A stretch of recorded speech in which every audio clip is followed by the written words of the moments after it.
যখন সত্য বলা অপরাধ হয়ে দাঁড়ায় তখন কিছু মানুষ আর চুপ থাকতে পারে না। তখন তারা বলে ওঠে, আমি চুপ থাকলে ভদ্র, কিন্তু মুখ খুললেই শিষ্টাচার বহির্ভূত। তাহলে হোক শিষ্টাচার বহির্ভূত, তবু অন্যায়ের সঙ্গে আপোষ নয়। রাজনীতি যখন জনগণের কথা ভুলে যায় আর ক্ষমতাকে রক্ষা করার ঢাল বানিয়ে ফেলে, তখন কেউ কেউ সাহস করে মুখ খুলে, আবার কেউ হঠাৎ করে মাঠে নামে বিদেশে পাচার হওয়া হাজার হাজার কোটি টাকা ফেরাতে। প্রশ্ন একটাই, এই সবকিছু কি কাকতালীয়, নাকি শুরু হতে যাচ্ছে বাংলাদেশের রাজনৈতিক ইতিহাসে এক নতুন অধ্যায়? বিস্তারিত জানতে ভিডিওটি শেষ পর্যন্ত দেখুন।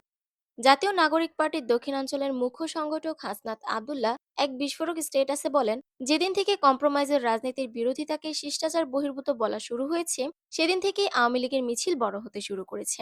তিনি সতর্কতা বার্তা দিয়ে বলেন, আপনারা করবেন কম্প্রোমাইজের রাজনীতি, আর আমি করব শিষ্টাচার বহির্ভূত আচরণ। আমি শুরু করলে সেটা কেউ নিতে পারবে না। একদিকে যখন মুখ খুলছেন বিরোধী কণ্ঠস্বর, অন্যদিকে সরকার আন্তঃসংস্থা টাস্ক ফোর্স পুনর্গঠন করে মাঠে নেমেছে বিদেশে পাচার হওয়া অর্থ ফেরাতে।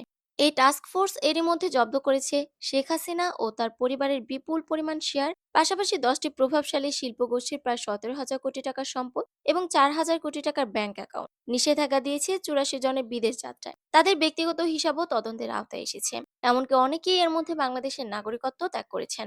Governor doctor Ahsan H Mansur London সফরে গিয়েছেন পাচার হওয়া অর্থ ফেরাতে আন্তর্জাতিক সহায়তা চাইতে। তিনি বৈঠক করেছেন এমন 3টি প্রতিষ্ঠানের সঙ্গে যারা প্রতিশ্রুতি দিয়েছে যদি প্রমাণ মেলে তারা $5 কোটি পর্যন্ত বিনিয়োগ করবে মামলা পরিচালনায় এবং পাচার হওয়া অর্থ ফেরাতে। প্রেস অফিস জানিয়েছেন, গভর্নর আহ্বান জানিয়েছেন তারা যেন দ্রুত বাংলাদেশে এসে তদন্ত পর্যবেক্ষণ করে। এ যেন এক নতুন লড়াই, অর্থের, ন্যায়ের আর জাতির আত্মমর্যাদার। আজ যারা শিষ্টাচার বহির্ভূত বলে তকমা দিচ্ছে, কাল তারাই হয়তো সত্যের পাশে দাঁড়ানোকে সাহস বলে স্বীকৃতি দেবে। কিছু প্রশ্ন সময়ের বুক চিরে উঠে আসে। সত্য বলাই কি আজ শিষ্টাচার বহির্ভূত হয়ে গেছে? দেশের সম্পদ ফেরানো কি আজ রাজনীতির নাটকের অংশ, নাকি আমরা সত্যিই নতুন এক সময় দোরগোড়ায় দাঁড়িয়ে আছি?